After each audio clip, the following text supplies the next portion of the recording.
Masakit ba ang iyong talampakan or marahil ay nakakaranas ka ng pamamanhid at tusok-tusok? Subukan mo ito sa bahay mo.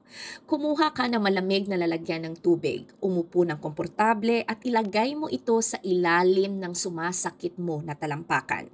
Ipagulong mo ito sa iyong paa forward and backward sa loob ng 2 minuto. Gawin ito 2 o 3 beses sa isang araw at gawin mo ito sa dalawa mong paa. Huwag idiin ng sobra, dahan-dahan lang po. Bakit ito makakatulong sa iyo? Ang simpleng teknik na ito ay parang pagmamassage sa iyong talampakan. Ma-improve nito ang sensation ng iyong paa, especially sa mga pasyente na nagrereklamo na walang pakiramdam ang kanilang paa dahil sa damaged nerves. Ang malamig din na water bottle ay makakatulong din sa pananakit at pamamaga dulot ng plantar fasciitis, kung saan may sakit na nararamdaman every time ikaw ay maglakad or tatayo ng matagal.